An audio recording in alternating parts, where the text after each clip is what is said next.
Assalamu alaikum wa rahmatullahi wa barakatuh. How are you doing today, friends? Inshallah, today we'll continue with our book titled. You already know the book? Welcome. I'll show it to you again. The book is titled How Bulugu Al-Maram Attaining the Objective. Anyway, so let's get right into it. Today, inshallah, we'll continue from page 38 and we'll read from there to a couple of other pages, inshallah. Now, reported by saying of the companion Anas ibn Mahruf are attributed to the Prophet Hadith.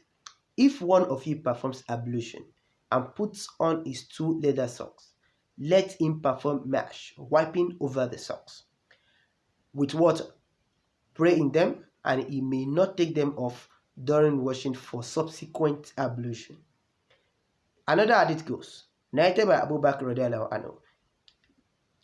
The Prophet said, gave permission for the traveler of performing mash, wiping over the leather socks for 3 days.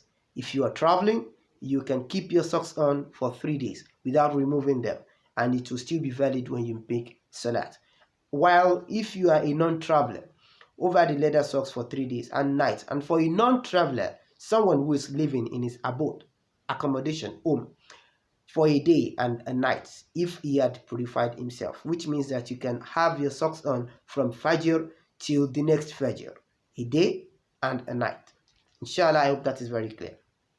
Neither by Ubay ibn Amr radiallahu anhu said, O Messenger of Allah, may I have wiped over my kufan leather socks? The Prophet replied, he said, I asked for 1 day, he said yes. For 2 days, he said yes. For 3 days, he said yes. Inshallah, this is very clear.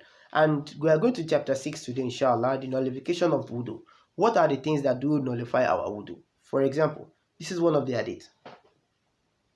Narrated by Anas, the companions of Messenger of Allah, in his lifetime, he used to wait for the Isha night prayers, and so much so that their heads were lowered down by dozing, meaning that if you are sitting and you're waiting for the salah and you feel sleepy or you are dozing while waiting for this salah, they would then pray without performing new ablution. It is very possible. There is a relation or a narration of hadith for this that says that you can go ahead to pray your salat without making a new wudu. However, you are not going to lose anything if you make a new wudu if you feel sleepy, because you should be alert, you should be active while on the salah.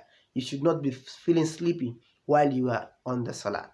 So basically, if you think you can maintain your sanity or your state of mind to be having to have proper khushu while you are praying your salah, it's okay, you can pray without wudu. However, if you know that your khushu would be in between, not up to the task of praying full rakat of perhaps Isha or Fajr or Dhuhr, please, it is better for you to make wudu. Wudu brings you back into your normal state. So let's go further.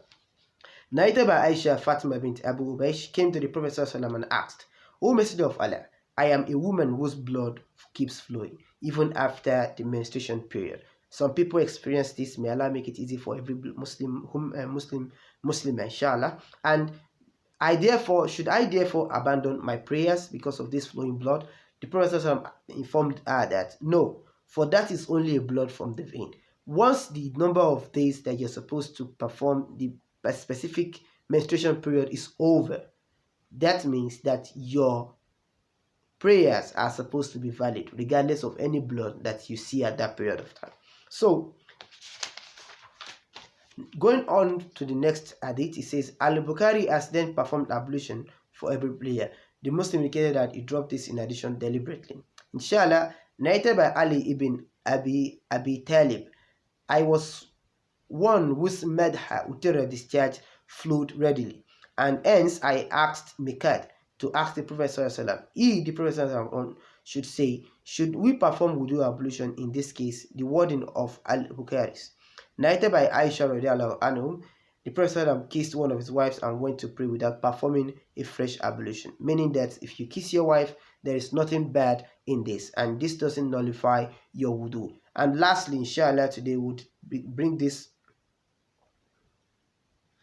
Narrated by Abu Hurairah radiallahu anhu, said, if one of you feels disturbance in his stomach and doubts whether he has released some air or not, then he must not leave the mosque unless he hears its sound or smells its odor. May Allah make this easy for us to maintain our deen, inshallah subhanahu wa ta'ala.